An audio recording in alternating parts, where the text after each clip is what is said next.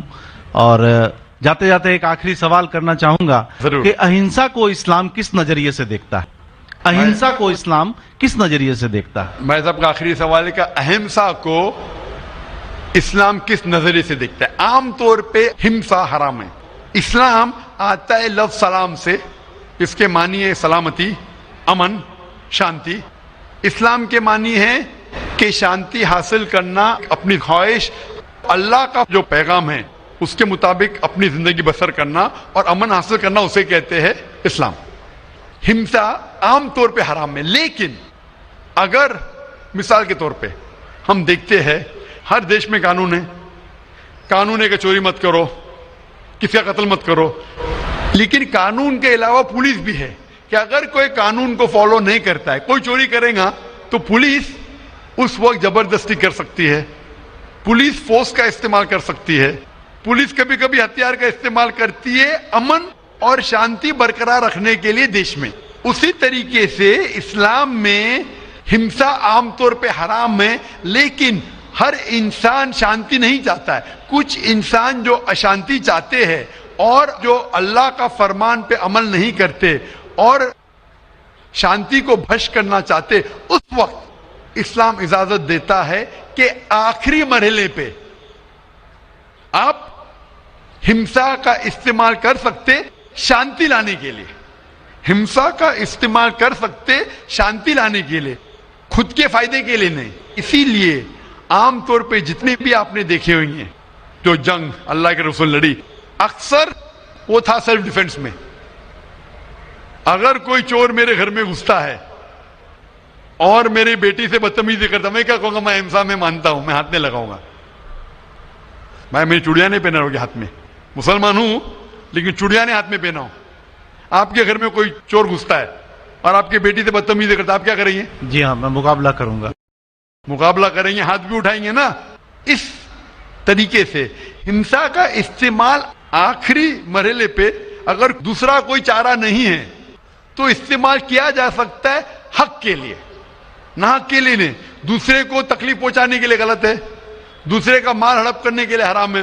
لیکن خود کے بچاؤ کے لیے یا امن حاصل کرنے کے لیے ہمسا کا استعمال کیا جا سکتا ہے. لیکن اصل میں اسلام آتا ہے لفظ سلام سے، جس کے معنی ہے سلامتی، امن، تاکہ دنیا میں سلامتی پہنچے.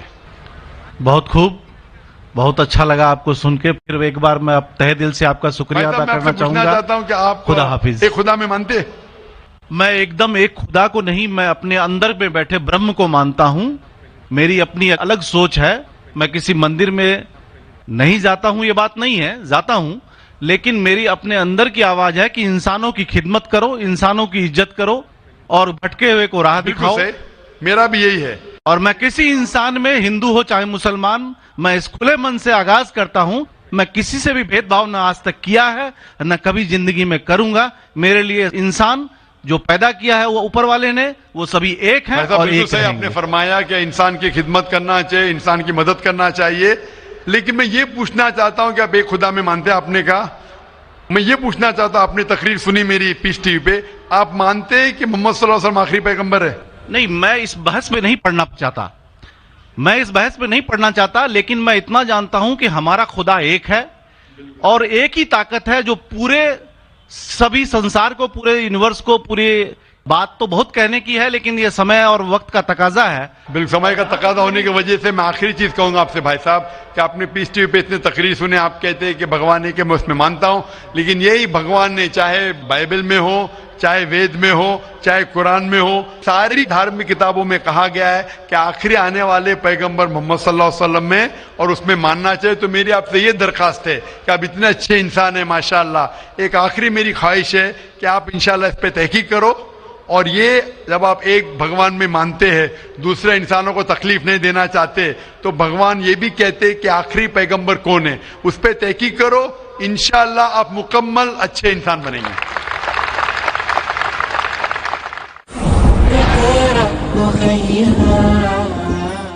مائک نمبر 2 کی طرف، وہاں پر اگر کوئی غیر مسلم بھائی موجود ہیں تو سوال کر سکتے ہیں. ہاں، میں راجیش کدر بول رہا ہوں. میں انجینئرنگ اسٹوڈنٹ ہوں. میں آج اپنے آپ کو بہت پراؤڈ فیل کر رہا ہوں